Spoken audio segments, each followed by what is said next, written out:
नमो भगवते वासुदेवाय। तो आज हम लोग श्रीमद् भागवतम के इस तृतीय स्कंद के 9वें अध्याय का हम लोग जो है 25वां श्लोक लेते हैं। सोसाव भद्र करुणो भगवान बिवृद्ध प्रेमी स्मितेन नैनाम्बुरुहं विजृम्भन् उत्थाय विश्व विजयाय चनु विषादम् माधव्य गिरापनयतात् पुरुषः पुराणः।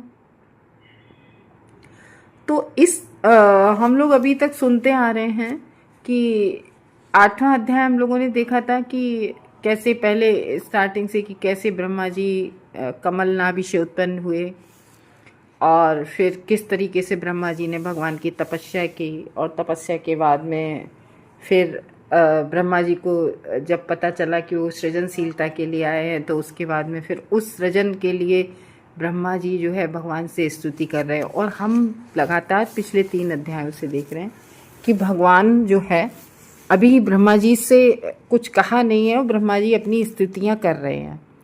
तो जब कोई सामने से आश्वासन दे तो तब एक मन में बहुत अच्छा कॉन्फिडेंस और मतलब एक बहुत एक कॉन्फिडेंस तो आता ही आता है और ये लगता है कि हाँ कि अब जो है कि हम पूर्णतया जिन पर निर्भर हैं वो हमारी हर कार्य को देखेंगे, हमारा कोई कार्य बिगड़ेगा नहीं, जैसे हम लोग भौतिक जगत में करते हैं। तो वही है कि जैसे नहीं हम लोग अपने किसी बड़े से बात करते तो बड़ा कोई कह देता है कि अरे तुम काम शुरू करो, हम हैं ना तुम्हारे साथ, ये इस तरीके का। तो वही देखते हैं इस श्लोक में क्या होता है। सोसा अभद्र करुणो भगवान विवृद्ध है। तो यहाँ पर कह रहे हैं करुणो भगवान कैसे हैं? कृपालु हैं। और कैसे हैं?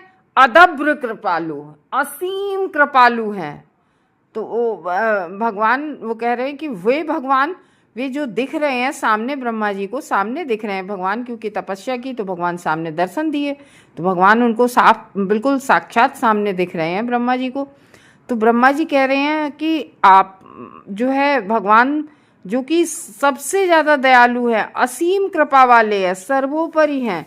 और कैसे हैं? सबसे प्राचीन है भगवान, यानी कि तभी तो उन्हें अनादि पुरुष, यानी कि पता नहीं कितने समय से भगवान है, तो वो है। तो कह रहे असीम कृपालु और पुरातन पुरुष भगवान है। और भगवान अतिशय, आगे कह रहे हैं भगवान अतिशय प्रेम स्मितेन नैनाम्बुरुः। तो भगवान कैसे हैं? प्रेम, बहुत ही भगवान प्रेम से युक्त हैं। तो वही प्रेम से युक्त जो दिख रहे हैं भगवान, वो कह रहे हैं प्रेम से युक्त है। और नैनाम्बुरुहं विजृम्भन्, और वो कैसे कह रहे हैं कि नैनाम यानी कि भगवान अपनी कमल नयन, जो भगवान की ये नेत्र हैं, कमल नयन को भगवान आप अपने कह रहे हैं भगवान अपने कमल नयन को खोलो। ये बहुत अच्छी बात है। जब हमारा भी बेटा छोटा था तो कोई बात कहता था तो हम लेटे होते थे तो आंख बंद होती थी, तो कहते हाँ हाँ बोलो बेटा, स्कूल की कोई बात करता है तो वो कहता नहीं नहीं पहले आंखें खोलो मम्मा, पहले आंखें खोलो। तो ये ब्रह्मा जी भी ना भगवान के बच्चे हैं, तो ब्रह्मा जी की, क्योंकि भगवान की कमल नाभि से निकले हैं, तो कह रहे हैं भगवान ब्रह्मा जी कह रहे हैं कि नेत्र कमल नयन को विकसित करें, आप खोलें, विकसित करें मीन्स खोलें, कमल नयन को खोलें। बहुत अच्छी ब्रह्मा जी स्तुति कर रहे हैं, बहुत अच्छा लग रहा है पढ़ने में। तो कमल नयन को अपने खोलें भगवान। और इस जगत की सृष्टि तथा मुझ पे अनुग्रह, जो इस जगत की सृष्टि का कार्य मुझ पर है, तो वो सृष्टि का कार्य मुझ पे अनुग्रह करने के हेतु, मुझ पर मेरे उत्थान के हेतु नैन भी खोले। और क्या करें? अपनी मदभ्या गिरा पे यात्र पुरुषा पुराणा है, तो और अपनी विश्व विजयाय यानी कि विराट सृष्टि की महिमा के लिए यहाँ पर गायन कर रहे हैं ब्रह्मा जी।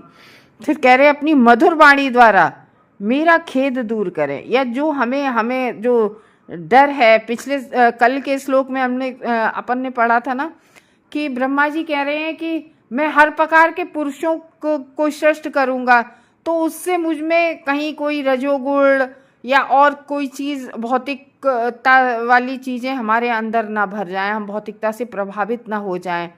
तो ये सब विनती कल के श्लोक में कर रहे थे। तो आज कह रहे हैं कि इसलिए मेरा खेद दूर करें।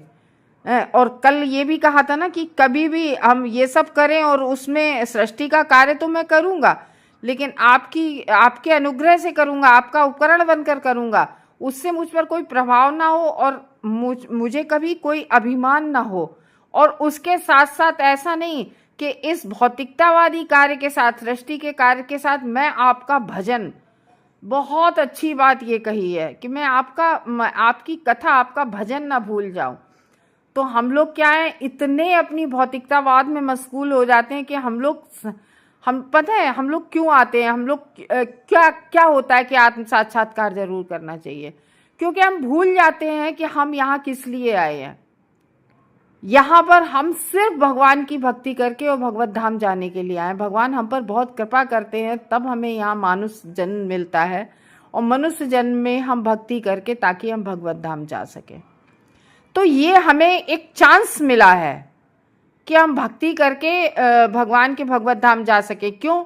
ये चांस बहुत मुश्किल से मिलता है, कई योनियों के बाद हमें भटकते भटकते इंसान का जन्म मिलता है। भगवान हम पर कृपा करते हैं, और फिर कहीं हम विपथ हो गए, क्योंकि कल देखो ब्रह्मा जी कह रहे थे कि मैं विपथ ना हो जाऊं।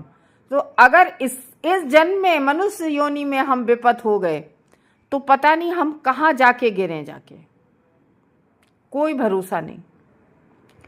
तो अब यहाँ पर ब्रह्मा जी कह रहे हैं आंखें खोलो, मुझे आदेश दो, मुझे बताओ। और भगवान जी, देखो भगवान जी हम लोगों से डायरेक्टली नहीं कह रहे हैं, लेकिन हाँ, हम शास्त्रों के द्वारा हम लोगों ने देखा कि भगवत गीता में अर्जुन के माध्यम से क्या कह रहे हैं कि मन मद भक्तो मद्या जी माम नमस्करो, मेरे भक्त बनो, मुझे नमस्कार करो, मेरा स्मरण करो। तो भगवान कह रहे हैं ना इनडायरेक्टली, तो हमें वो सब करना चाहिए, लेकिन हम कुछ नहीं कर रहे हैं। हम क्या कर रहे हैं, हम बस और कमा लें और अपना धन इकट्ठा करें, अपना भौतिक स्टेटस बढ़ा लें, और मतलब इसी सब में तो हम लोग लगे हुए हैं। और हम लोग आए जिसके लिए हैं वो तो कुछ कर ही नहीं रहे हैं। तो अब यहाँ पर तो यहाँ देखो ये कह रहे हैं ना कि मेरा खेद दूर करें। क्या मांग रहे हैं? मेरा खेद, अपनी आंखें खोलो, अपनी मधुर वाणी द्वारा मेरा खेद करो। मतलब मधुर वाणी ऐसे कह दें, चलो कोई नहीं, चलो तुम काम करो, तुम्हें ऐसा कुछ नहीं होगा, तुम किसी भौतिकता से प्रभावित नहीं होगे, तुम विपथ नहीं होगे, तुम ऐसा आश्वासन चाह रहे हैं ब्रह्मा जी। तो वो कह रहे हैं कि देखो ऐसा होता है कि, और हम लोगों के लिए शास्त्र क्या कह रहे हैं कि देखो बहुत अच्छा मौका है ये। देखो पुरुषोत्तम मास चालू होने वाला, जो कि 3 साल बाद आता है। तो इसमें जो कल बात आती ना कि लविंग डिवोशनल सर्विस, बहुत सारे पहले मैं भी करती थी ऐसे कि क्या होती है लविंग डिवोशनल सर्विस, कैसे करते हैं, सर्विस क्या होती है, भगवान की सेवा क्या होती है। देखो भगवान की सेवा ये नहीं होती, भगवान की सेवा कई तरह से होती है। कोई अर्च विग्रह की सेवा करता है, भगवान को नहलाता है, भगवान का भोग लगाता है। और सबसे बड़ी हमारे शास्त्रों में सेवा बताई गई है श्रवणम, भगवान के बारे में सुनना। और ये जो बहुत अच्छा मिल रहा है मौका पुरुषोत्तम मास में, भागवत या भगवत गीता सुनने से अपार अपार भगवान की कृपा होती है। पहले तो पुरुषोत्तम बात बहुत पुनीत माना जाता है, तो वो कह रहे कि इसमें हमें इसका लाभ उठाकर भगवत कथा सुननी चाहिए। क्यों भगवत कथा? देखो एक तो ये है कि भगवत कथा यानी कि भागवतम का सबसे बड़ा, देखो एक तो हम लोगों ने फर्स्ट कैंटो में सुना था, नष्ट प्रायेषु अभद्रेषु नित्यम भागवत सेव्या। नष्ट प्रायेषु, प्राय जितने भी हमारे अभद्र होते हैं सब नष्ट होते हैं भागवत सुनने से। भागवत सुनने का बहुत महत्व है। और क्या कह रहे हैं कि भागवत शोक, हम लोगों के में 3 ही चीजें तो बहुत ज्यादा है। हम लोगों को क्या होता है कि शोक होता है किसी भी चीज का, मोह होता है कि हमें अपने माता पिता से मोह है, अपने पत्नी पति बच्चों से मोह है, मोह के कारण। और क्या हमें भय रहता है कि कहीं ऐसा ना हो जाए, कहीं वैसा ना। ये 3 चीज़ें ही तो हमें रोज़ ज़्यादा सताती हैं। और इंसान अपनी लाइफ में इतना रो लेता है कि अगर उसका कार्य पूरा ना हो या कोई परेशानी है कोई, तो वो सब शोक मोह भय, ये तीनों समाप्त हो जाते हैं भागवत सुन के। क्यों? क्योंकि एक भागवत सुनते सुनते हमारी भी अपनी एक डिपेंडेंसी बन जाती है भगवान के ऊपर।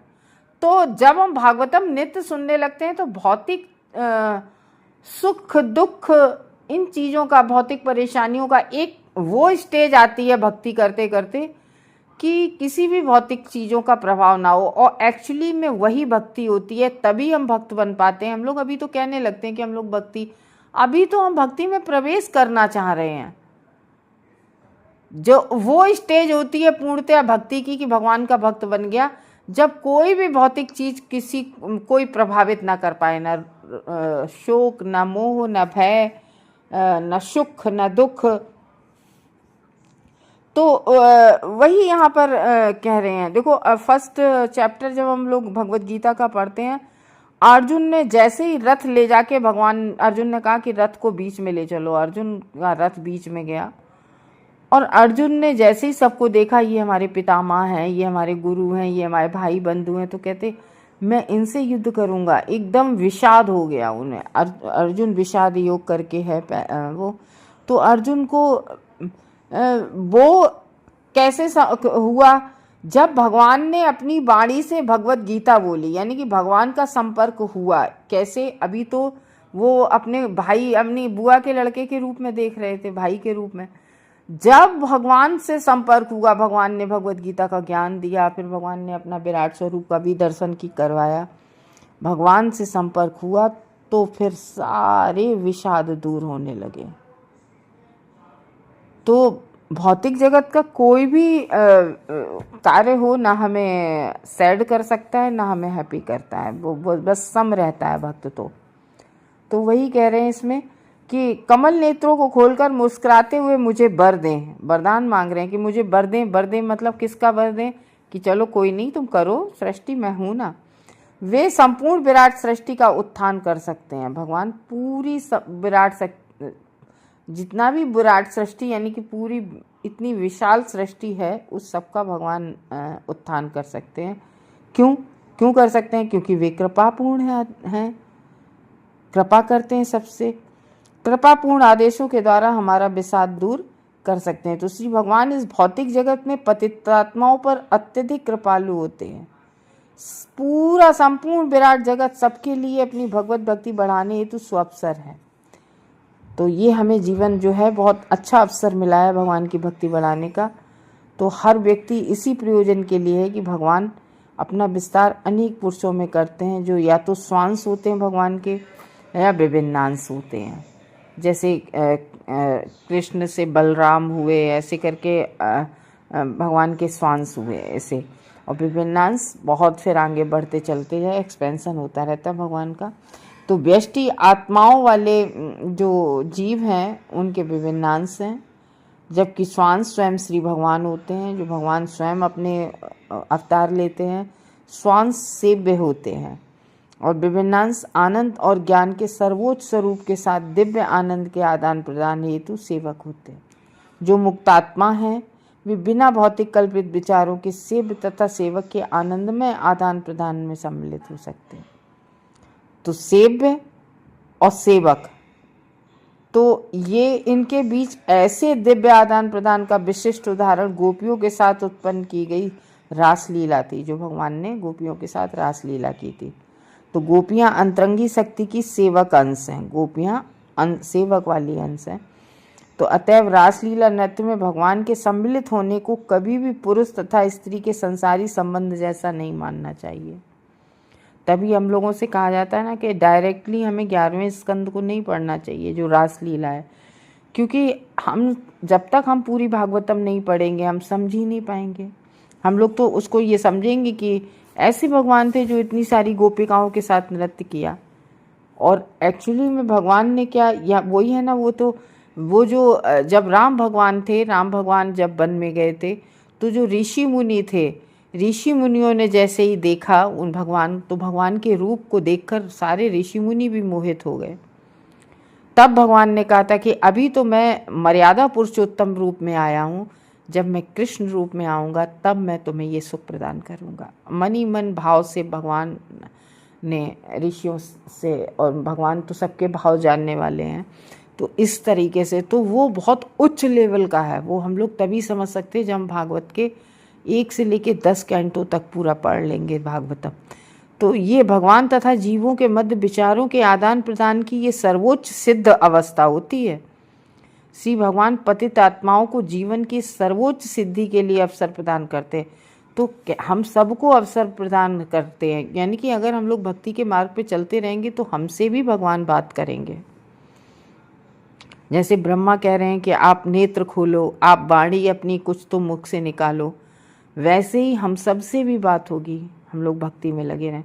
तो ब्रह्मा को संपूर्ण विराट जगत की व्यवस्था का भार सौंपा है, हमें भी सेवा से सौंपेंगे भगवान।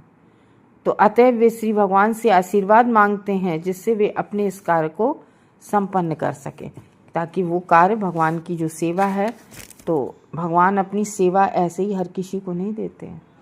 भगवान कोई चाहे तो भी, भगवान केवल और केवल अपने भक्त को ही भगवान अपनी सेवा देते हैं। तो हरे कृष्ण भक्त।